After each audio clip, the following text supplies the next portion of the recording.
missiles, Tyler, dude. I actually give a whole talk about treating our work like an athletic event. And when you see it that way, doesn't mean you don't have fun. And I mean, having a shift drink and hanging with the people you just did battle with should never be taken away. But I mean, what's wrong with like calling that out a little bit? It almost feels like our industry is growing up a little bit. And I know it's easy to hold on to what was and to really glorify it. And I liked the School of Hard Knocks. I liked how hard life was. I felt like I was doing something not a lot of people could handle, but it doesn't mean it needs to be the norm. And I think that to have that stuff challenged, I don't think is that awful. I admit I don't look like the athlete of the day supposed to look. My belly's just a little big, my hand is just a little big, but brother, I am bad and they know I'm bad. And there were two bad people. One was John Wayne and he's dead, brother, and the other one's right here. Shut the fuck up for 30 seconds, you might learn something. Welcome to Plumluvfoods Live, #1 live digital audio industry show for chefs by chefs. Hosted by multi-time Food Network winner and award-winning chef, Chef Plum, and culinary veteran, star of the Food Saver commercial, Chef Jeff. So wrap, date, and rotate because the boys are about to set your Nissan flaws. Here are the Good Brothers. Oh yeah! What's happening, everybody? It's Thursday night. You know what that means? About time to get a little weird here on the internet. You know what I'm talking about. As I'm scrolling, trying to turn things off. Let's do Drive It, boy Chef Plum, hanging out with you right here. 3-time Emmy nominee. I still can't get done or more over saying that as much as humanly possible. Something we're incredibly proud of. I'm talking so fast because the energy level is off the chains here in the studio tonight. I got to tell you what, we just had a few minutes with our guest tonight, Jim Gale. We're going to tell you all about him in a minute. His energy is infectious. I can't wait for you guys to meet him. Joining me here, as always, is the legend himself, the one and only Army veteran, Chef extraordinaire, Chef Dan the Spice Man. Dan, what's up, homie? Yo, I'm always so surprised when I see myself on this video. Me too. I'm like, there he is. I'm like, hey, it's Dan. It's amazing. I'm happy to be here. I love being here. I'm super excited for the guests tonight. Like, I can't wait. Yo, everything's been just going great. Man, listen, I'll tell you what, it's summertime. It's my favorite time of the year. And I think it's, as I've gotten into my 40s, Dan, I used to hate the summer. It's so damn hot. I love it now. I went for a walk with my wife this afternoon, me and the dog and the wife, and she was like, God, it really is hot out here. And I was like, oh, it's glorious, isn't it? Is that just an age thing? I don't know. I used to love the cold. Now I'm like, the warmth is fantastic. So I work in the kitchen a lot. I hate the fucking summer, bro. Right. I don't know if we should probably talked about this beforehand, but the sweat that trickles down my back on a daily basis. Okay, here we go. I am not fond of the summer. I sweat like profusely. I've never sweat before. The other day, water was pouring from my forehead. I guess because I don't have hair anymore. I used to have hair and used to saturate some of it. Now it's just ridiculous. I hate the summer, spring and fall all day. But you know what? I'm sorry, man. Words you're using now. Look at how much your vocabulary has grown since you've been on the show. I mean, you're using words like saturate. Like that's not a Dan Monroe word. That's amazing. I studied, I learned, I went ahead and I was like, Chef Plum. He has the School of Hard Knocks. He's gonna break it down for you. I just studied. Now I'm here. You're always so nice putting me over. As a matter of fact, I told a story today about how you almost tried to fight Jacques Pepin's son-in-law. For me, and I thought that was the best story I've ever. I love that story so much, but we're not going to get into it here because it's a whole other thing. Bro. I got your back. I know you do, and I appreciate it. One of the things that we have on this program that allows you to know that we are a legit program here in the world, that we bring real news to you, real information to you, like the rest of all these news programs out there. You might have seen me on Fox Business this past Monday. They have one of these. I'm telling you right now, we got it here on Plumluvfoods Live, ladies and gentlemen. The Plumluvfoods Live ticker right here on the bottom of the screen. Come on, here we go. We got a ticker. What are we talking about? We're moving up in the world. That's what we're doing. It is a beautiful thing. That funny thing that how important that was. As we have video, we can see each other. We're Yes. like, no, we have a ticker. We got a ticker. The ticker's all I care about. Man, we got a ticker ticker. is the shit. Like, we have a ticker. He was like, but we have a ticker. We first were like, oh, we got to check out this place. Like StreamYard, got the illest spot. Everything is dope. It. But they got a ticker. Tonight's guest, I'm really excited about tonight's guest, man. We're being joined by a gentleman named Jim Gale. He is the founder of Food Forest Abundance. This man, what a electric factory of energy here in the few minutes we had ahead of time. Can't wait for him to tell you his story, what he's got going on, the stuff he's doing. Man, I'm excited I think as chefs, it's going to be really fun to hear. And not only that, the cool thing about what Jim's doing here as well, my man lives off grid. He's coming to us right now, Dan, off grid. How dope is that? It's always amazing when you find out that, like, someone, honestly, like, even if you take 90% of what normal people live with on a daily basis away from them, how would they survive? Probably not. And for my dude to be living the way he's living right now is incredible. Even 50%. Like, so it's impressive. Every time someone comes to me with talking about some off the grid, if you're capable of living in a situation where a lot of your day-to-day resources aren't given to you and you can fucking handle your business on a daily basis and my man is thriving, like, to me, that's incredible. So not surviving, not living, thriving. I love to hear those stories. I can't wait. We're going to jump to him in just a minute. Jim's going to join us. We're excited to talk to him. Dan, I got to talk a little bit about summer food because let me tell you something that's been going on in my life right now as I'm working out in the Hamptons. I've been fortunate enough to be given a bunch of tuna. Massive tuna fish, and tuna fish has been incredible out in the Hamptons this year. I've done so much stuff with collars, loins, you name it. I got a bunch of bellies. Dan, I'm making tuna bacon right now. It's curing upstairs.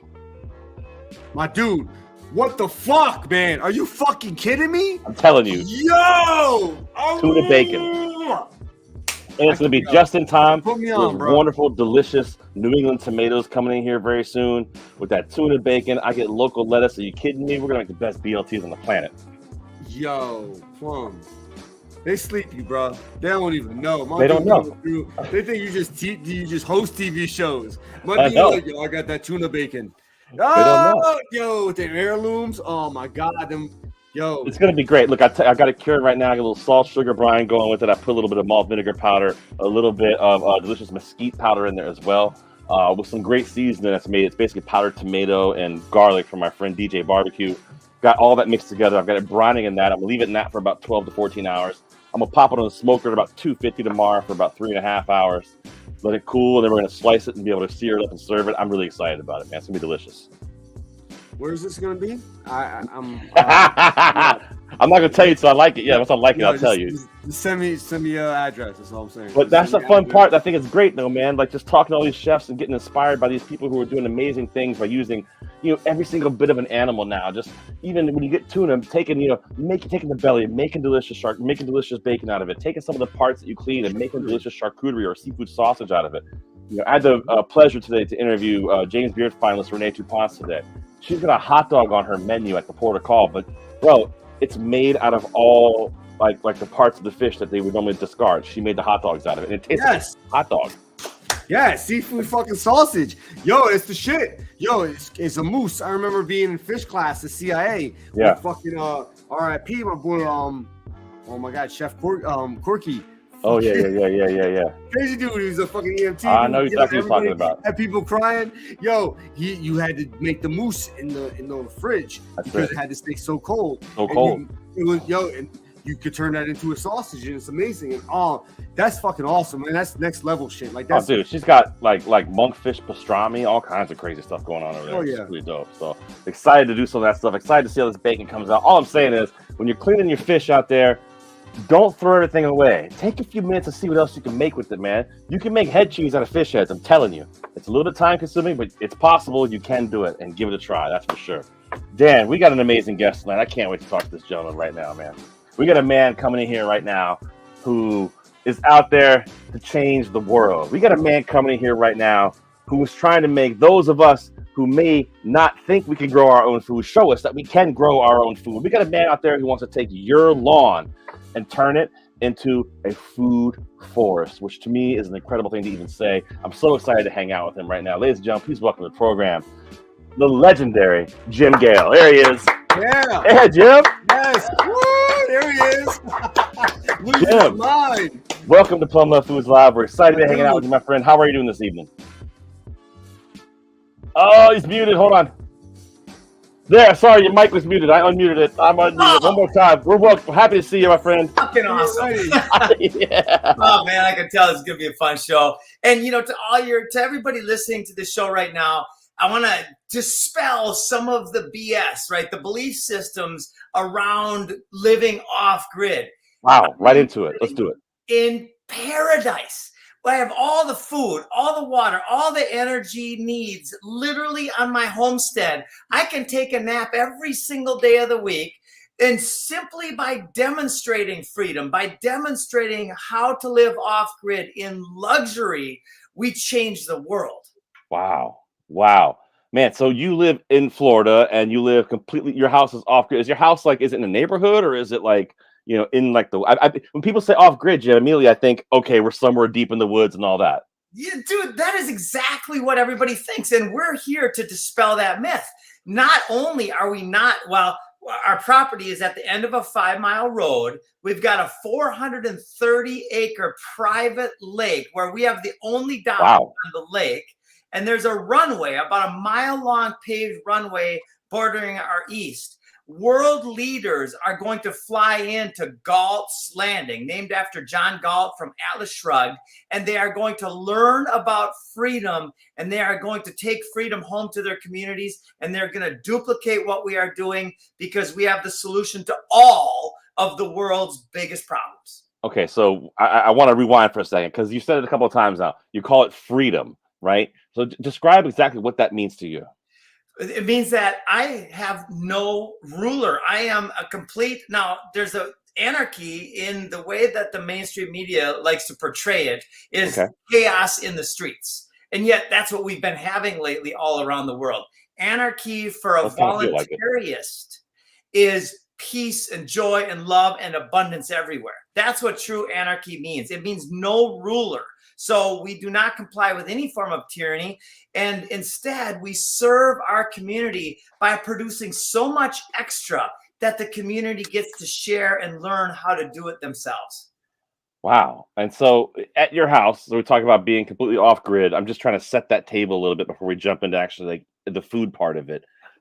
So electricity, are you solar? Are you water power, like turbine? How do we get power? Yes. So we have redundancy in systems. Permaculture, which stands for permanent culture, is about redundancy and using nature's energy wisely. So we've got fuel tanks, we've got solar systems, and within about 60 days, we will have a Tesla energy system that produces more energy than it takes to maintain. Like a battery system kind of thing? Yeah, we have I've seen the batteries. I've seen the battery systems. Yep, we have batteries, we have inverters, we have solar panels, we have fuel tanks. We will be growing our own biofuel, and we will be using the energy that's in natural systems to power the whole thing, and it will be expansive power systems. Some people call it free energy, but that term has been so misused that we don't like to call it that. Holy shit. This is absolutely incredible, man. So I'm feeling pretty good about myself. The fact that I have solar panels on my house. I drive a plug-in hybrid car, not because I'm trying to save the world, because I get 90 miles to the gallon on my car. No bullshit. And when I hear you tell these stories, I'm like, okay, I'm doing this all wrong. I have a garden, we grow our own food, but it sounds like there's so much more that can happen that may not even be that difficult to do. Oh, it's not only not difficult, anything other than this is difficult. People sometimes tell me it's hard to do a particular thing, and I'm like, it's way harder not to.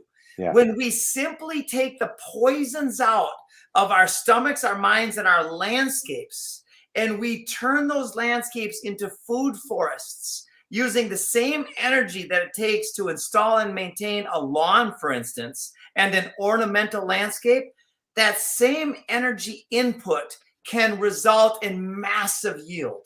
Okay. So the way you describe it, you've got the answers, you got the plan. I mean, the obvious question is how come more people aren't doing this? And my guess is because, there's too much money involved in it. Not to make happen what you're happening, but people making us think that we can't do that. So Kissinger 50 years ago said, if you want to control people, control food. This man has met with every US president, and he appointed Klaus Schwab. Yes, the food supply chain has been weaponized, and that's why your knowledge is so important, to take food, natural food, nature's gift, and turn it into something beautiful and very tasty. In fact, that's my next part of life, is learning how to take what's in the field and put it on a plate in a way that inspires. Oh, Jim, we can put you to work. That's no problem. We can put you to work, brother. All day long. You can go work with Dan. It's hot as shit apparently when he works. You can go Make me hate summer. So, Jim, let me ask you. So, I mean, do you have a family? Do you have children? Do you have kids? Like other people in your house? I'm asking, thinking more along the lines, not from a personal standpoint, but from energy consumption standpoint. Yeah, well, and from a personal standpoint, I have 4 daughters, and I'm 53 years old. I've never felt better. Hey, that's fucking amazing. Shout out to you, bro. Yeah, hey, man, that's a good one. Dan's 74. He's got 2 daughters, and I'm a spry 26, and I've got 3 daughters myself. So listen, it's funny how this all works. Wow, that's 9 between us. We're helping to repopulate the world, you guys. This is beautiful. That's it. And Jeff, when he joins us, if he hopefully makes it through his kiteboarding accident, he's got 2 daughters as well. It's funny how we get this, huh? Wow. I don't know. Yes, there's something just beautiful about this. So we're good-looking guys. That's why. Right. And they're my primary motivation. I've got a lot of motivations in life, but having these amazing daughters and asking new questions. What's the world going to be like in 10, 20, 30 years? What's the world of my grandkids going to be like?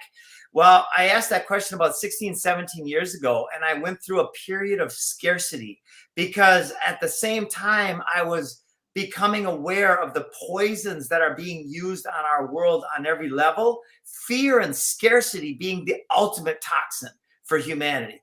And I went to a scarcity position, and I became obsessed with bringing the solution to the masses at scale. And then about 30 months ago, after losing $20 million, investing, after investing $20 million, I stepped out of scarcity. And from then on, it's been a magic carpet ride. Well, let's just try to, so we kind of set the table a little bit with you and kind of where you live and how you are. And are your daughters in the house with you now, or are they all grown? They're actually visiting Costa Rica. Good for them, dude. Good for them. I was 12 years Costa Rica.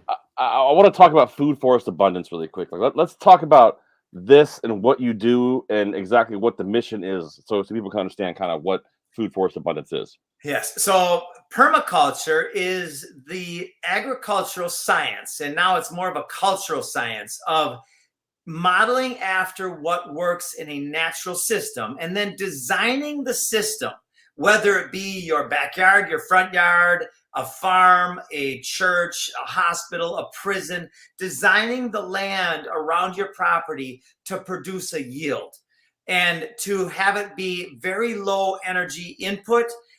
So in other words, we design perennial edible landscapes. A perennial is a plant that you plant once. And it keeps coming back. And it grows for sometimes thousands of years. Holy shit. Yeah, like there's olive trees on the Greek Isle of Crete that were producing olives 2,500 years ago. Oh my God. I never thought about that. That's crazy. Hell yeah. Yeah, it's awesome. That's so awesome. I'd love to go to Crete. Crete's beautiful. Yeah. Hell yeah. It's nature is infinite in its ability to create abundance. Like you can count the seeds in a single apple, but you cannot count the apples in a single seed. Boom. Oh. Woo, my dude's hot, yo. Wow. Yo. Jim, honestly, I think my mind just exploded a little bit. Wow, that's incredible. That is a t-shirt and a tattoo on somebody for sure. Yeah. Holy shit. Listen, before we keep it going, Dan, let's get some plugs out there for Jim because I want to hear more about this. Yo, foodforestabundance.com, Food Forest Abundance IG. Yo, search Food Forest Abundance anywhere. Check my dude out. They lighting shit up. Yo, my man's on fire. Jim is the dude. You want to be in touch with this guy? Anything you got to do, find him. Yeah, no doubt about it. Okay, so Jim, we're gonna set up our land to kind of infinitely produce food for us. How do we also use that to make energy for us? Well, there's so many things going on in the world of energy right now. I'll dig a little bit more into permaculture. So Yeah. when we take a yard, imagine there are 44 million acres of lawn in the United States right now. Okay. The lawn is the foundation of humanity's dis-ease and enslavement because 90% of that lawn uses poisons like glyphosate. When we take out the poisons, that's the must do as soon as possible. What are some of those poisons? Just so we know, what are some of those poisons I'm taking out? Glyphosate's the big one. Anything produced like Roundup. Now, the criminals who produce this stuff have paid billions of dollars in criminal fines on the condition that they can keep their product on the shelf. Right. It's a carcinogen. It kills the microbiome. It kills the aquifers. It kills life. A lawn is a biological desert. It's a monochromatic thing. It's not diversity. Diversity is the foundation of a healthy system, whether it be gut biome or natural biome. So what we do is we design perennial diversity. So like I have 230 different types of food producing plants in my yard, and I can walk outside any time of year in Florida, and within 5 minutes, without any maintenance, I can have a big basket full of food.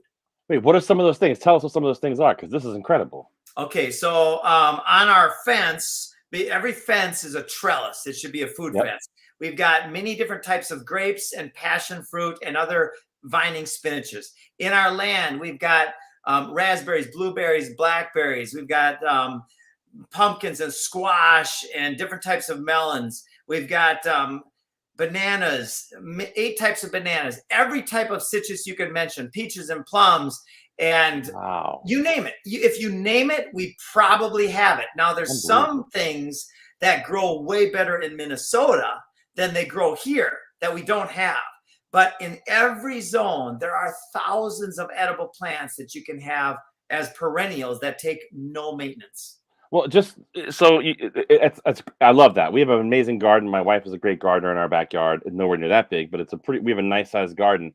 The maintenance on it, just to keep it up, though, is a full-time job in itself. I got to imagine it's similar for you guys as well, having all these things. No, we have no maintenance. We created a permaculture food forest. We could walk away right now for 30 years. We could come back in 30 years, and our food forest would not only be full of massive, mature food-producing plants and trees, but it would have spread for hundreds of miles. Wow. What about pests and things like that destroying the plants? So that's a great question. You're nailing it with these questions. The diversity brings in the beneficial insects. And I do want to speak to how could a food forest spread hundreds of miles? Because the birds, the wind, the rain, the animals come into the forest and they eat the seeds. Exactly. And then they go and poop a mile away. And now there's more food growing, right? The amount of energy that it has went into destroying our natural habitat until now has been epic. Maybe some call it evil, right? But now the pendulum is swung all the way, and now it's starting to swing back, and we are entering the golden age. So when you help people do this in their yard, is it based off of a geography, kind of where they live, what they can grow, kind of how they live, or is it the size of the yard? Does it matter? It does. Well, so we can grow, if you've got 50 square feet, right? If you can walk 3 steps in 3 different directions and make a square, you can have a fruit tree guild.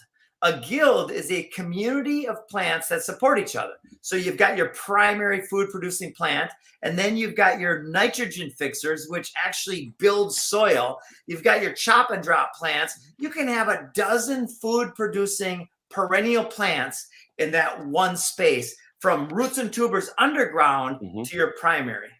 This is fucking crazy, Jim. I mean, like, this is awesome. Like, you got me fired up. I want to do this. Dan wants to do this now. So we're both, we're sold, right? So what's the next step? So, okay, this is incredible. We want to do this. How does it happen? How can Food Forest Abundance help us do this here in Connecticut? Well, first of all, I can't wait for you guys to visit me in Central Florida. We're on the way. Because when you see it, we've had probably 1,000 visitors in the last year. 100% 1,000 out of 1,000 have left our property inspired. So the next step, and we launched about 27 months ago with one full-time person and a couple really good friends that were part-time. We now are in 54 countries and 50 US states. We start by inspiring people to grow food. And then if those people want to speed up time, right? And this is really important. You don't have to have any money to start a food forest. Okay. You could take the $20 that you were going to spend at McDonald's or some crappy place, and you can go to the grocery store and you can pick up natural foods that have seeds in them. You can then go online and say, how do I propagate tomatoes, cucumbers, apples, pears, whatever it is in my yard? And you'll have an answer in 5 minutes. So if you have time, but you don't have money, then just do that. If you have money, then the best way to save time is by getting a permaculture landscape design. Interesting. And so this whole idea, this permacultural landscape design you're talking about, it's funny as a chef, like I don't think of, I've had clients in the past who, we have great gardens and that sort of thing, but nothing kind of like this at all. Is this something that, like, I don't know, can I call my local, like, gardener, like my local, like, agriculture person who, my brother-in-law, for instance, his whole company installs gardens. Would they know about this? They would probably know about permaculture. If they install gardens, then he's a super hippie, so I wouldn't be surprised. Oh, but no. He knows. There's probably, I don't know, just a few % of people who know about permaculture. And within the science, what I'm talking about is not the hypothetical solution to mass extinction and deforestation and cancer and diabetes and heart disease and tyranny and hunger. It's the demonstratable solution. So what we're doing is we're helping thousands of people, millions of people around the world demonstrate what self-reliance is. I love the self-reliance. That's a really good thing. Our self-reliance is an art in itself. I firmly believe that. And so I'm still trying to figure out, so Food Forest Abundance, is it you are teaching people how to do this? Are you helping people do this? Do you have like contacts across the country where we can call and they can come help make this happen? Or is it more, come, let me show you how we're doing this here, and you can take that information back home with you? All of the above. And most people start by going on our website, and we have a team of professional permaculture designers. And we are happy to do a 30-minute free strategy session. So you make an appointment, and one of our professional permies will talk to you for 30 minutes and answer any question that you have. And then if you feel like it's a good idea to get a design at the end of that, we're happy to help with that as well. Excellent. This is all so enlightening. Dan, get those plugs out there for Jim before we jump into the next bit here, because this is all great stuff. Jim, you don't hate. I just want to make sure it's okay to drink Guinness. Is that okay? You don't? Is that? Hey, buddy, if you're having fun, if it makes you feel good, pura vida. My man. Yo, I fucking love this shit. Foodforestabundance.com. Go out there. My man Jim is gonna put you onto some shit. You're gonna live life sustainable for the rest of your life. You'll fuck the government, fuck everybody. You're gonna be like, we handling business, we doing our thing. Yo, life is good. I'm 100% on board with my man Jim. We are best friends for life. I'm coming down to Florida. We hanging out. Look out, Jim. Foodforestabundance.com. You don't even know, Jim. You don't even know how much I'm gonna light it up. Yo, Florida's about to be lit. We putting these gardens everywhere. This is I love this. I want to build a garden in my backyard. I can't wait. Yo. Well, that's actually a great segue, Dan, because Dan, you and I were just talking about that. And is it a good starting point even? It sounds like from what you're talking about, is to just simply start growing your own food.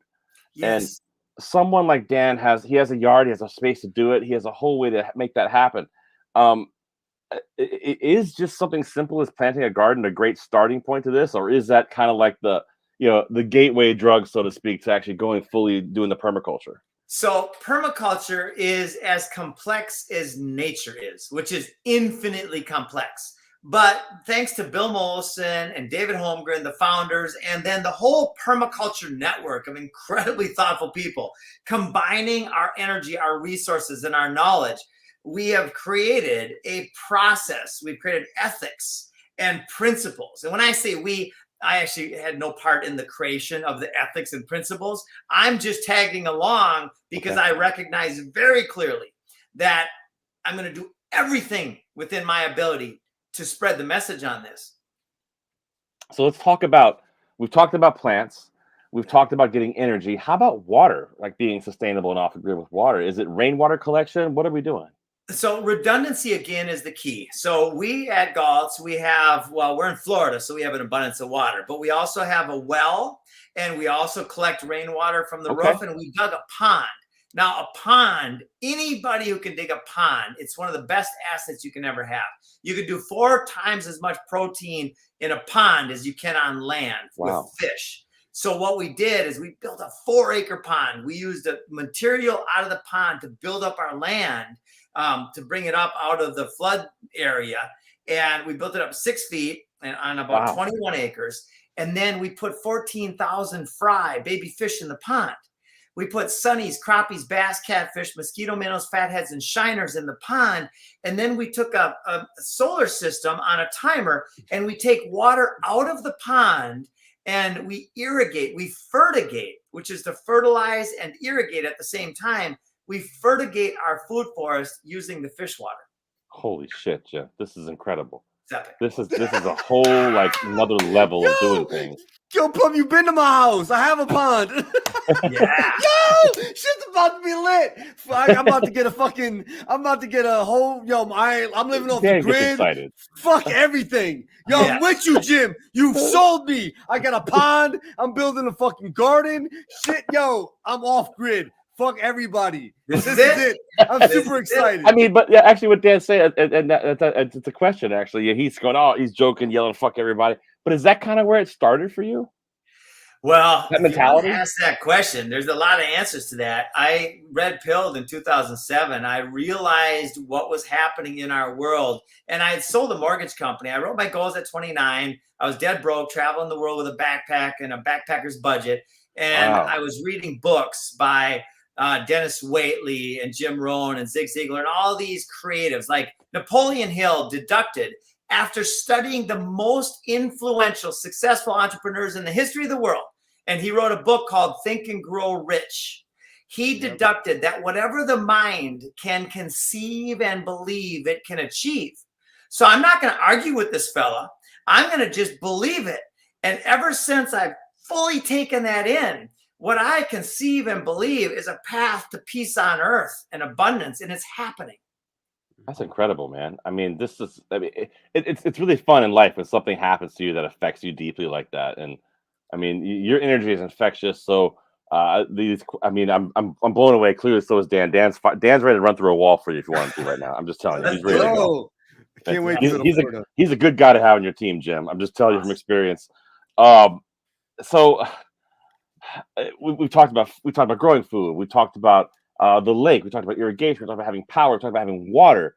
So we touched on it briefly, but protein, obviously, like we're talking about the fish. What else kind of proteins are you getting from the land? I mean, you're not sitting over there eating grubs and worms, are you? Oh gosh, no, we're not into that whole Billy G freaking scenario in Soylent Green. We have a cattle pasture that runs about. You have a cattle pasture? Yes, we have 10 cows. We started with 11. We had we started with 7, and we had 5 babies, which we were expecting 2, so it was a big win. Awesome. And then we harvested 1. We've got a freezer full of beef, and there's no toxins in our cattle pasture. It's pure life. And we're building the type of plants into the cattle pasture that will add nutrients and taste to the meat and health to the cows. We also have chickens. We have honeybees. And I don't know shit about honeybees, right? You don't have to. No, you don't have to. Yeah. I got 30 pounds of honey in 7 months. Yeah, honeybees are incredible. I just did a show on NPR all about honeybees, and it's pretty incredible. I mean, you don't have to know shit about them. I mean, they pretty much do it on their own. They do it on their own. We put the boxes in, and now we've got 30 pounds of honey. And not only that, but the honeybees pollinate our plants and create more food. So one of the first things we do is we put the flowers in that will support the habitat for the honeybees. And do you have a bee guy who comes by like once every couple months or something like that? We became the bee guy. Did you really? Yeah. In fact, I got a funny one. My buddy Carlos, who's helping to manage the whole thing.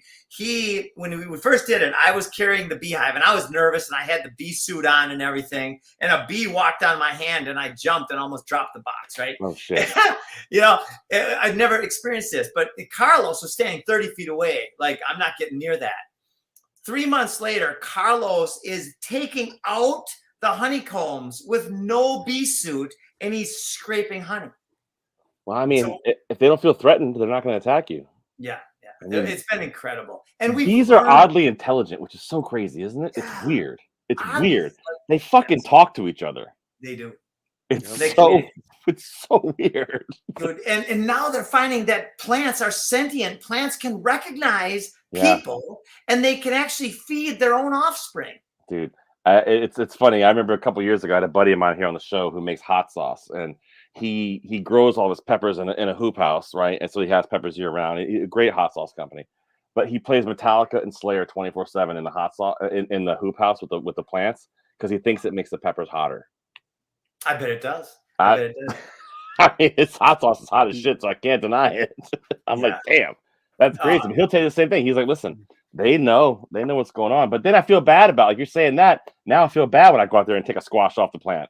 No, you know what? I've thought about this a lot because I am an omnivore. I am a steward of the land. I'm a steward of nature, right? Which it's my joyful duty to keep balance in the system to the best of my ability, right? Okay. So if there are too many cows, if there are too many ruminants, too many herbivores in a particular system, then there must be an apex predator to balance out the system. There has to be, right? It has to be. Otherwise, boom, you're done. Just like the wolves being reintroduced to Yellowstone National Park changed the course of the rivers and created a healthy system again. Unbelievable, man. Unbelievable. Dude, Jim, you are a whole other level of human being. I'm so glad I know you now. Honestly, let's just shift gears a little bit on it, man. What are some things, just let's say an average person is just trying to, okay, I want to do a little bit better. I want to start working towards that goal, like where you are right now. But obviously, those things don't happen overnight. It takes time to get there. What are some of the first things Dan could do at his house right now to start heading that direction? All right. So there's two paths. One, and there's the middle path too. But the one path is he has tons of money. He has tons of money, so you can do it. Well, for everybody who doesn't, I'll share this.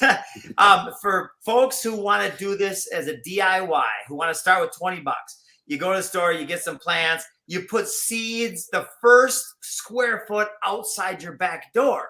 Because as an energy transfer, right? And permaculture is in a way an energy science.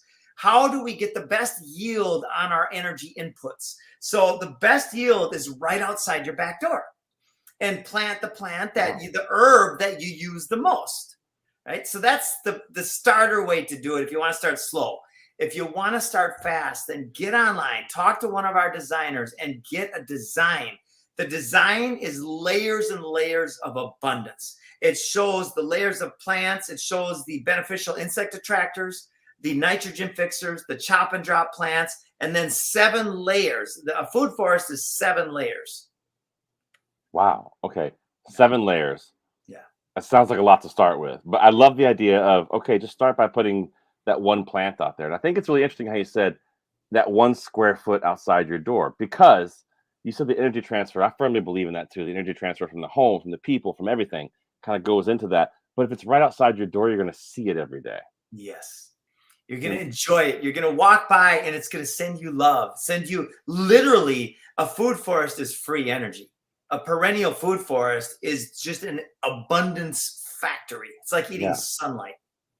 And we talked about, of course, being off grid. And I'm already getting the question: if he's off grid, how does he have internet? I mean, listen, nature hasn't figured out the internet yet. I'm sure some tomato plants here soon are going to be able to connect to Stuart through Wi-Fi or something. But you have satellite internet at the house. Yeah, satellite internet is our only. It's not technically the grid, but it's our only tie that is very useful to us. So you have to have it.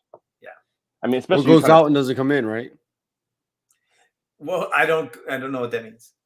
Like the satellite, you absorb from the satellite, but you don't have to necessarily give to it. So technically that's what makes it off grid, because you're connected to the satellite, but it doesn't mean it has any of your Dan's trying information to find involved some in shit it. for you to call the satellite off grid. He's trying to figure it Yeah, out. I'm telling you. I love it, dude. I appreciate your thinking on that. That's what I'm Back saying. and Like, forth. yeah, Upload, back and download. forth. Yeah, that's how you got it, because you can connect to it, but it doesn't connect to you. Yeah. You know what? That's true. We can turn it off. Put it that way. Yeah. Yep, exactly. Well, that's great, man. And at least you still have that, which is awesome. And your power in the house, you have. I mean, this is all really incredible. I mean, what do you think about now about all these different ways people are getting power? Whether it's wind, whether it's water turbines, whether it's solar. Like, is there a better one? Well, they're in the very near future. We are going to be demonstrating all of the better ones that we can do. That's what we're all about. We're about demonstrating what's possible at scale. We've got TV shows coming like Modern Homestead on Discovery Channel. We've got a documentary. We've probably, we're going to come to market with maybe a new version of Atlas Shrugged. New energy world. There's massive amounts of things happening. We're partnered with generals and Green Berets and colonels and all of these different social media influencers coming together on a common goal. Let's inspire and empower the change, a cultural shift to take the poisons out and grow food instead of lawns, and then we win. I mean, grow food instead of lawns. That's another one. He's got gems coming out of his mouth every few minutes here. I love it. What a fun way to live the life that you're living right now and have all these things. It's got to be incredibly satisfying when you walk outside and you're picking passion fruit off trees and a bowl full of spinach and taking catfish out of the water to have this beautiful dinner. That's all this food from your property that you kind of made happen, that energy is coming, that you put into it is not going back into your body. Talk about that for a second and how that makes you feel when you go out there and do that from a personal standpoint. Dude, it's so inspiring. I went through a period of scarcity. I had a mortgage company that did about $1.3 billion. And then in 3.5 years from scratch, I lived on the ocean for a year on a boat. I found Costa Rica. I lived there for 12 years. That's where I learned the process. I invested when I learned how bad the world was treating the earth. And by the way, this is very important. It's the top down. The governmente, govern is manage, control, or steer, and mente is mind, right? The opposite of governmente is a light mente, a mind free of programming. I learned that, and I've spent the last 16, 17 years freeing my mind of the programming, right? And then with a free mind, I can make more conscious decisions based in the present. This sounds corny, but the present is the gift from God. The present is where all the truth is. So when we can reside internally, when we can understand and feel the frequency, Tesla said, if you want to find the secrets of the universe, think in terms of energy, frequency, and vibration. But they've manipulated a word. Don't think. Thinking is the past or the future. Feel in terms of energy, frequency, and vibration. And when we feel the present in this powerful way, anything's possible. I mean, so this is also like, just to be devil's advocate here, I'd be yelled at if I was as a host and not bring it up. I mean, this all sounds like, like mumbo jumbo, like, what's he talking about? Feel it. But, when you actually are doing what you're doing right now and you're trying to teach people how to do it. And I think, what I love about it is it can be small steps to get there. It doesn't have to all be all at once, right? I think that part's not mumbo jumbo at all. It's all about doing small things at a time. And you're not doing it to from a financial gain. You're not doing it to, the hell with the government. You're doing it to just better yourself and make your life better. That's really the bottom line, right? We're here to change the world. Yeah. And how we do that is we inspire and empower other people by demonstrating what's possible. And consciousness, presence is one breath away now for me. Now, it took me time, but right now I can take a deep breath and I can focus on my stomach and the breath and my heart. And all of a sudden I can feel the frequency. I can feel the energy, and everybody can do this, right? It's not a mystical thing. In fact, I'll ask a question to everybody listening. How do you feel when you feel inspired? How do you feel when you feel alive, courageous, joyful? How do you feel when you feel gratitude? When you ask yourself that question and sit with it, then all of a sudden an uplifting feeling will envelop you. I'd like to answer that actually, and I'll hear Dan answer that too. I feel unstoppable when I have those emotions. Unstoppable, and we've had a lot of wins here lately with this program and our other program, our TV show. A lot of wins with it, and it makes you feel unstoppable. Dan, how do you feel? I feel like the fucking shit. Like I'm like fuck everybody. Like I handle business. I'm here to rock. Like I love it. Like when you push that positive energy and you feel like the people around you embrace that positive energy, there's nothing fucking like it. I love that shit. When you come through the room and you fist bump people and you give love to people and all that inspires other people and you see other people taking that is what fucking life is about. And I feel like the fucking shit when that happens. I mean, I think we said the same thing, Dan. I just used less colorful metaphors than you did, but I'm pretty sure. Don't be sorry. That's why I love you, buddy. Vocabulary, brother. That's why I love you, man. Jim, a couple more if I get you out of here, buddy. We appreciate your time. You are a really inspiring guy. I cannot wait to dig deeper into this a little bit more. And I'd love to have you on here again, just talking about how to change the world, because I think you're the guy to do it.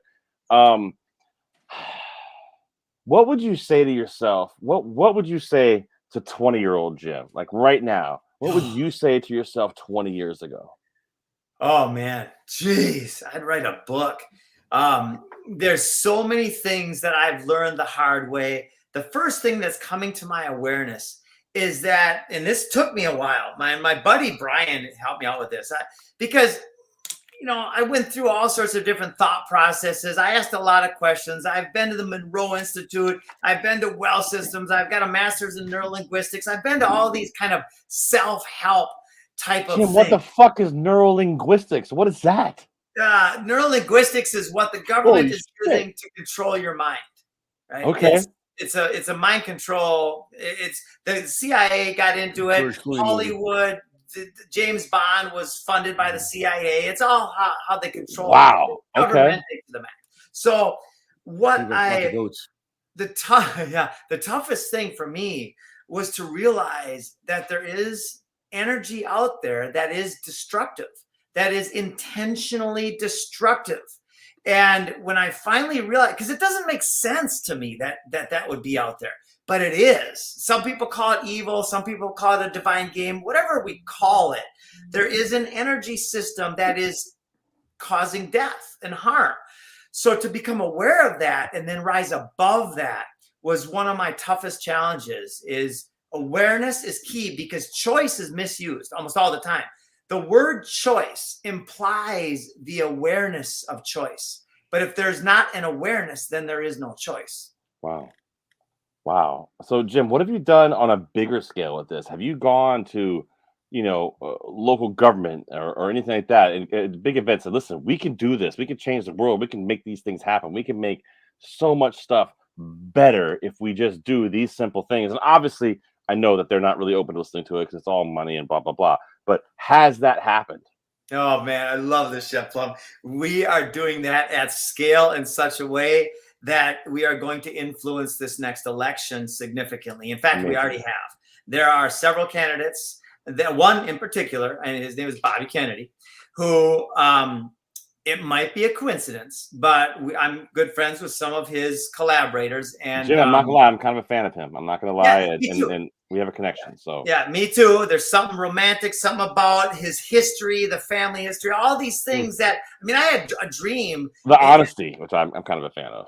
Yeah. So what we've done is I've been sending him a bunch of messages where if he adopts the campaign strategy that we have created for him, and it's about using the people's resources wisely. So picture this, everybody listening. Bobby Kennedy is in a prison surrounded by logical inmates, right? And the prisoners are learning permaculture and growing all of their own food. Holy shit. What would result if that was the norm from the top down? Wow. First of all, the prison system would cost a lot less. Yes. First of all, you have people coming out of here who know how to do things when they get out. Yes. There's jobs, right? Yes. And then because they're learning it, it's going to become something that everyone can learn. And it's been done, and the connections made between the inmates and nature are so profound that the recidivism rate In the prisons in California that did these programs went from over 35% to under 10%. Wow. You just ended the majority of crime, literally. Now, that's just one campaign stop. We've got a dozen of them. Here's another one. The candidate goes into a school surrounded by the kids, and the candidate says, we're going to take all of the poisons out of our school lunches. We're going to reverse childhood dis-ease and disease. We're going to take the children off of the pharmaceuticals and give them natural medicines. Like Hippocrates said, let thy food be thy medicine, let thy medicine be thy food. What would be the result if every school taught permaculture and the schools became nurseries for their communities? Change the world. Incredible. I will tell you, there are some school programs who are doing something similar. My daughter is in a class at her school called Greenery, where they learn to grow. They learn what growing food is. They understand what that all, and it made me so happy. I was like, that's amazing. And it is at a different level, a smaller level. It is happening in some places. And here in the Northeast, I'm telling you, there's where my kids go to school, there's a class called Greenery. That's what they do, which is pretty There's cool. a lot in Connecticut. That's awesome. That's so beautiful. And on and on and on. The candidates at a church surrounded by different cultures, in a city park surrounded by different cultures. And they're turning the parks, the opportunity zones, which are places where they eat shitty food, right? And they're going in and they're creating food forests in these opportunity zones, lifting the value of the land and the health of the people at the same time exponentially. Yeah. They do that in Bridgeport, Connecticut. Yeah, they do that. The food trail right in the city where you can walk around and pick berries on the way from school. It's pretty cool. Jim, I end this show every time that we end, and I always talk about food being so powerful. And you know, I'm so grateful to food. Food has given me my beautiful wife. Food has given me my kids. Food has always put a roof over my head.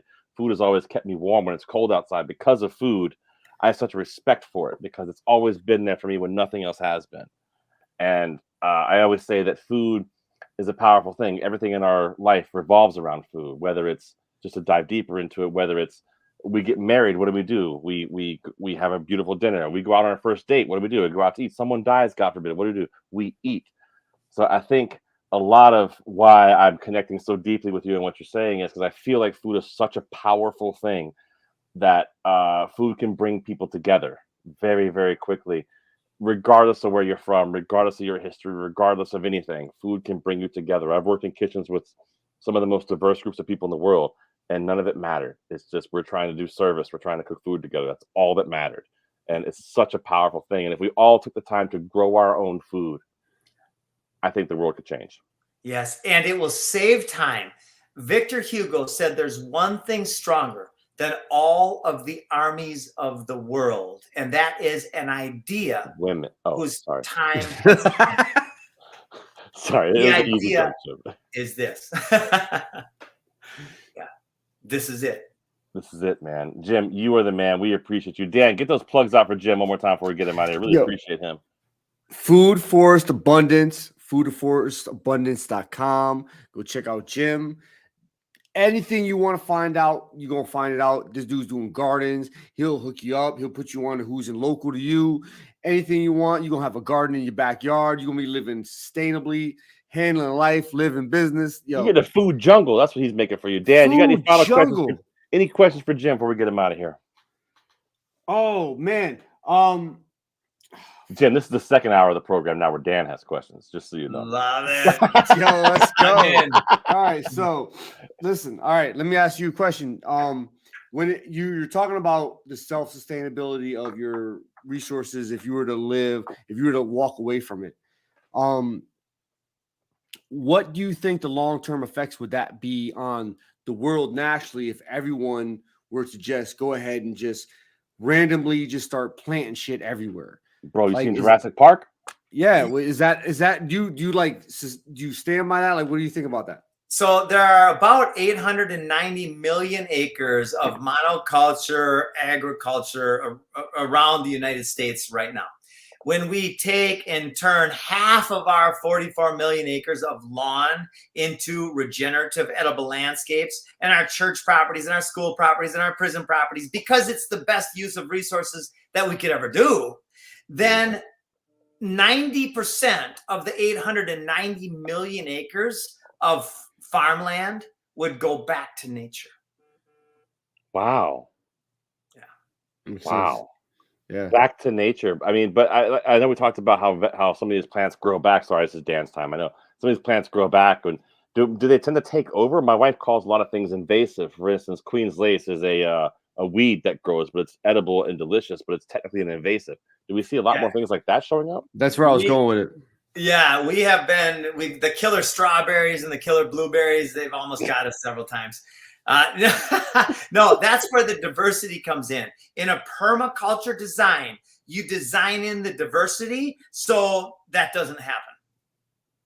Yeah, it's just thing because I always think about like when you hear about what life after people and you see what agriculture would do to the buildings and to what life was and how they would take over and what would take over and would vegetation versus poisonous elements of nature. Like, yeah, but some invasives are good, some are bad. Like some invasives, like I have strawberries. I know I can plant strawberries and them motherfuckers will keep coming back. And it's beautiful. And it's like, oh, I got strawberries for days. But I got this damn ivy. That shit will not go away, and I don't want it. And it's terrible. It takes over everything. It sits everywhere. It grows out of places I don't want it. So it's like how to have the good and the bad. And at the end of the day, like what would take over? Is it an element of time and space and all the other stuff? Yeah. So on our, we got this one really dedicated acre of food forest with about, 180 types of food growing in that 1 acre. And we have done, the only maintenance we've done to that 1 acre is we've trimmed the pathway that goes through the middle of it. So imagine that's about 16 months. If we had a lawn there, then we would have had to mow that 1 acre of lawn probably 50 times in 16 months. So we just saved 50 times 1 acre of mowing, and we probably spent 10% of the time just managing the trail and everything else. Wow. That's I hate crazy, mowing. Man. I hate mowing, so I'm all on board. I hate mowing. My kids don't like mowing. We don't like mowing. I want wildflowers. Like I've looked up like different creeping time. Like I'm all about some bees, Dan. Get you some bees. Get some bees. I hate grass. Fuck grass. I'm anti-grass. I don't want grass anywhere in my yard. I really am trying to avoid it. I'd rather have flowers. I love when the flowers come up. I think it's beautiful. Like I'm really working my yard out. I have a whole spot for a fucking landscape to have some dope vegetation next year. Like I'm really working into this stuff. I got a lot of work to do. It's going to require a lot of manpower, but I'm ready to send Jim an email, man. Talk to his people. Let's get some shit moving over there.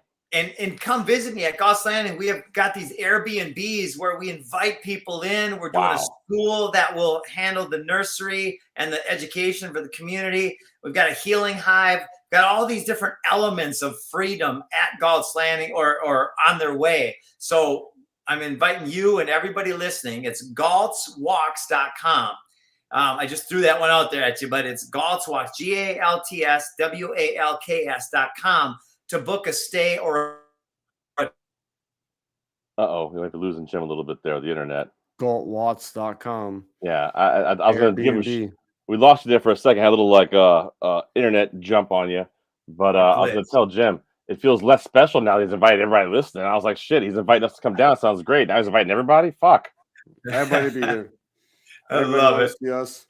Jim, you are amazing. We appreciate your time tonight. Thank you for hanging out with us here on Plumluvfoods Live. What a fun conversation. We'd love to have you back on again and just talk more about how to save the world because, brother, you are an inspiring human being, and we really appreciate that. Tip of the iceberg, guys. Love you guys. Have a great night. You are the best. Ladies and gentlemen, the legend, Jim Gale. Check out foodforestabundance.com. Great human being right there, Jim Gale, joining us here on the program. Wow. Holy cow. What a great human being that guy is, huh? Woo! My God. Yo, Jeff comes through with the fucking dudes, man. This dude was electric. He was in some shit. I was all the way there. Like, that was awesome. Yo, I'm excited. With the shit I've been doing, I feel better about it. I was outside sweating like a motherfucker, taking a hole for some shit that I'm like working on, and he just made me feel a whole lot better about it. I'm about to go out right now. It's 11 p.m. in Connecticut. I'm about to go dig a hole. You're gonna go dig a hole. fuck it. Some shit's gonna happen.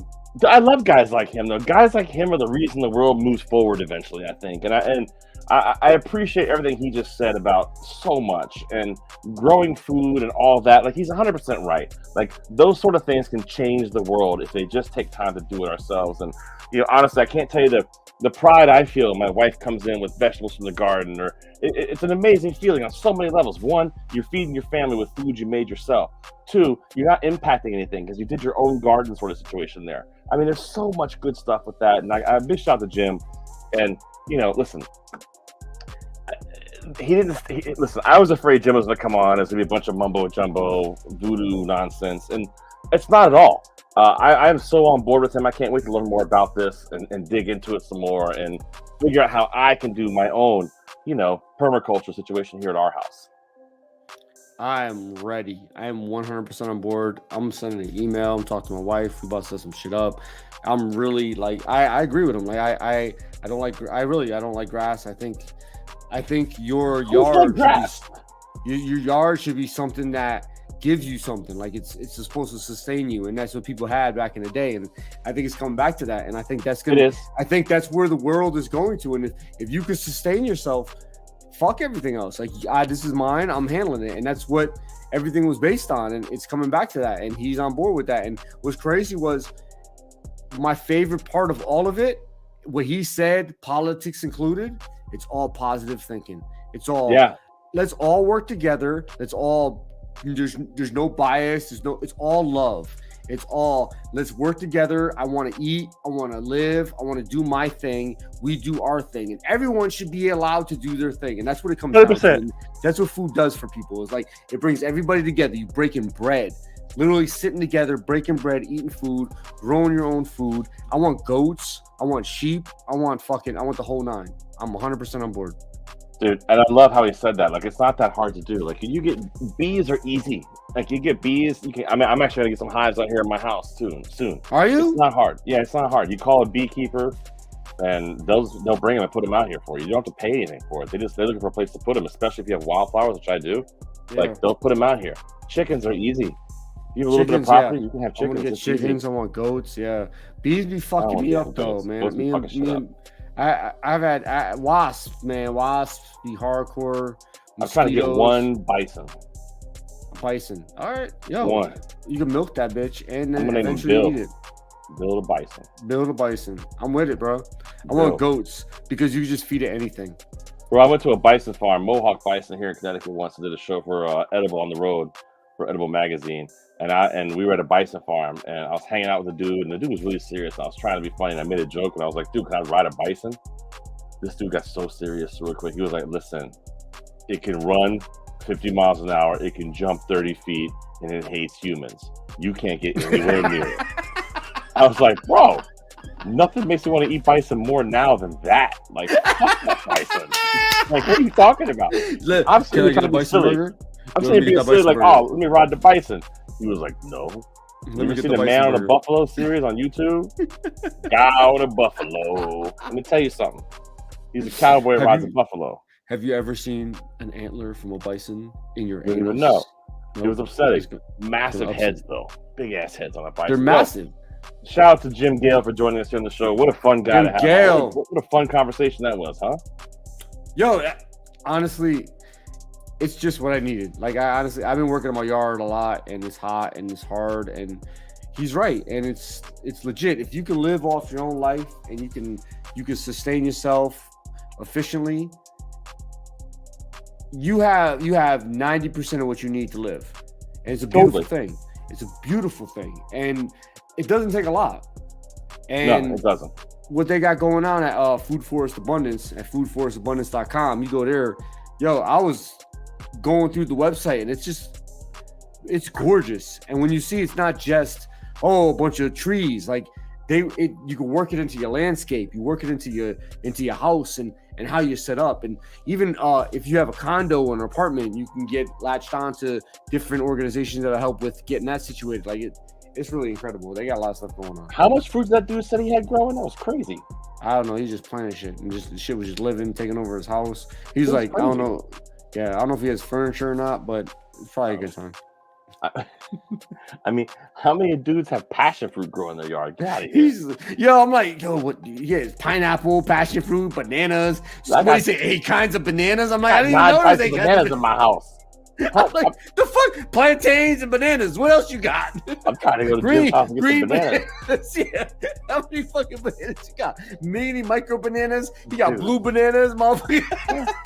Hey, by the way, today in talking to this is a different conversation, but just made me think you said plantains. I want to tell you this before I forget about it. Chef Renee DuPont, James Beard Award-winning, James Beard finalist, who I got to interview today, was talking about she made tostones, but she's trying to do it like a New England style tostone.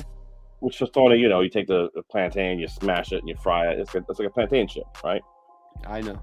Yes. I know you know, motherfucker, but you're supposed to be co-host with me. I'm telling people who don't know. I'm listening. Yeah, I'm listening. It sounds good. I'm educating people who don't know. You get the garlic oil. Yeah. You do all that shit. She made this shit with parsnips. And she took the parsnip, lacto-fermented it, and then smashed it and fried it. She goes, it tastes like a fucking plantain when you do it that way. What do you mean lacto-fermented it? She fucking let it lacto-ferment. She wouldn't tell me how long, but she lacto-fermented it for a little bit, so it gets a little fermentation happening. So it kind of changes the flavor a little bit. Okay.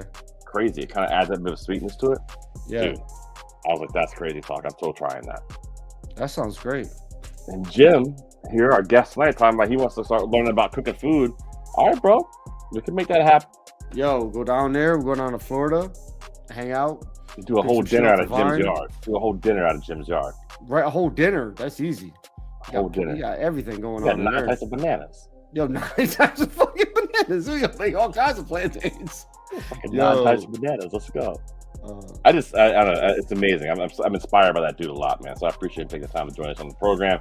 Make sure you check out Food Forest Abundance. This dude's amazing. We're gonna have him back on the show here again soon. Unfortunately, it sounds like Jeffy didn't make it to Oregon. He didn't. I don't know what's going on. I'm trying not to think about that. I mean, it's been. Is he still even on this show? It's been a couple weeks now. I miss Jeff, man. I don't know, Jeff. Yeah, all the time, man. I'm a little angry he's not here. That's between you and Jeff. You guys are Pisces. You guys have different emotional issues. Like, I take it personally. It's a weird thing. Yeah, Pisces are like weird people. You guys are like kind of like very sensitive to things. Lots of Pisces floating around. Do you like hot fudge sundaes? But I love y'all, man. Just so y'all got your own thing going on. I love y'all separately. It's a different thing. Stop it. Rest in peace, Jeffy. In memorial, Jeffy. Y'all had the Mexico thing. I never had that. It's cool. You guys. We about to have a whole thing. I got asked to do an oyster festival in September. We'll talk about it. We're gonna hold hands on a massage. No. Yeah. Listen, after that massage, I got video of what I said to Jeffy after the massage. You want to see it? Honestly, does anyone have any standards here? Nope. Think about it. That should be off the bat. That should be the first thing that happens on the show. Does anyone have standards here? Nope. And they were like, yeah. They were like, yeah, it's a great massage for $10 American. I was like, this ain't happening, man. This can't be happening, man. This isn't happening. I'm waiting for the alien to pop out. All right, listen, y'all. We appreciate you joining us here on Plumluvfoods Live. We'll see you guys next week with another program. We got a great program next week. I forgot who's on. Oh, you know who's on next week? Is it Kiki? What? Dude, Maddie and Kiki, my new homies from Canada. Maddie and Kiki. Yo, we got Canada on lock. Bro, yo, I can't wait. That's gonna be a great show. We're gonna come into Canada. We're about to kick in the door. Calgary Stampede next summer. We're going. Let's go. Yo, it's gonna be all about it. Canada, I'm coming. Do you have cowboy hat and cowboy boots? No. Why would I have that? I can get it, but I don't have it. I mean, if we're going to the Calgary Stampede, we're all wearing cowboy hats and cowboy boots. Sure, if that's what I gotta do, man. They have them there, right? You don't kind of want to. Rent these? Can I kind of want. You can't rent. You gotta buy one. I can't rent a fucking cowboy hat. No, I want a stiletto. I want a 10-gallon stiletto, right? You put like chicken stock in it, and then you put it on your head. What are you talking about? This is what are those things? Shit. The hats? I don't know. The cowboy hats. I thought stilettos were like Stetson, 10-gallon Stetson. My bad. Whatever. The boots, the hat, it's all the same thing. You put chicken stock in it. That's all I know. Oh, chicken stock. What are you talking about? It's a 10-gallon. What else would you put in it? I don't know. Nothing. Wear it on my head. This big ass hat. So wait, it's 10 gallons for nothing? It's 10 gallons of emptiness? It's just yes. Well, no, it's full of air. 10 gallons of air. What? Well, why even put gallons on it? Like, who the I'm fuck just measures saying. air? Just Why the saying, fuck are we measuring air? Gallons is a volume measurement, isn't it? It's not a weight.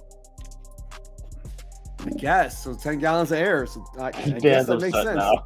I'm very upset. I'm about to knock people's hats off from now on. He's very Everybody who's wearing a excited. fucking 10 gallon, I'm like, where's your chicken stock? And they're like, what are you talking about? Your chicken stock. Hey, shout out to Jim Gale, Food Force Abundance. Check them out. Thanks for joining us, Jim. You are the man. You are electric. We appreciate you coming in here. So much energy and fucking fire and passion. It's infectious. I love that shit, man. Anybody's passionate, man. I can't help it. I just love it. I love passionate people, Dan. Yeah, you hang out with me. I mean, you're a passionate guy about fucking chicken stock. About pretty much anything. Look, I got a bottle. Ah! Dude, I thought for a second, like if we'd been in the same room with Jim when you first started talking, I thought he thought you might have killed him. You came in a little hot. You came in a little hot. That's all I'm saying. You know, yo, it was one of them days. I know It was you. Good. I'm not worried about it. Yeah. I just know that he was like, okay, this dude, not only did you match his energy, you trumped his energy. I love it. I know he wasn't ready. He wasn't ready. He had no idea what was happening. He didn't know. Thank you guys for joining us here on the program. Shout out to our new friend Jim Gale down in Florida. 100% self-sustaining, artist self-reliance. Gotta love that guy. That's some fucking badass shit right there. Next week, Maddie and Kiki, Grill Masters, are joining us here on the program. We cannot wait. Our new friends from Canada. Bro, it's gonna be a lot of fun. Big shout out to Chef Jeffy down there in Oregon. Hope he's doing well. We love him very, very much. We can't wait to have him back on the program here. He's working. It's the way it goes. This is our busy season right now as chefs, as private chefs. He's working his ass off. I can't get mad at him for it. It's the way it goes. We have been auditioning, though. If you want to be a co-host on this program, hit me up on Instagram. We're going to have auditions here soon. I'm just kidding. 3 or 4. That's right. For the third seed, not the second seed. Second seed is you. Now you moved up. Yeah. Hey, Jeff comes back. Jeff's third mic when he comes back now. Oh damn! I'm not gonna. That's between you and Jeff. No, that's between you guys. I'm not. What are we gonna fight to that shit? I mean, I don't know who my money's on. Jello, Jello. Jello. I don't know. Jello and 10-gallon hats full of chicken stock. 10-gallon hats full of chicken stock. For Chef Cold Dan. chicken stock. Cold chicken stock, so it's coagulated. Oh, it's Jesus. beautiful. For Chef Dan, my name is Chef Plum. This is Plumluvfoods Live. We'll see you guys next week. Remember, food is one of the most important things we have in life. Everything important in life revolves around food. Let's make sure we give it the time it deserves. We'll see you guys next week right here on Plumluvfoods Live. Have a great day, friends. Coming up on the next Plumluvfoods Live, we ask Graham Miller. We should let it play. I'm the idiot. I played the wrong outro. Should let it play and then introduce the outro. Have a great night, friends.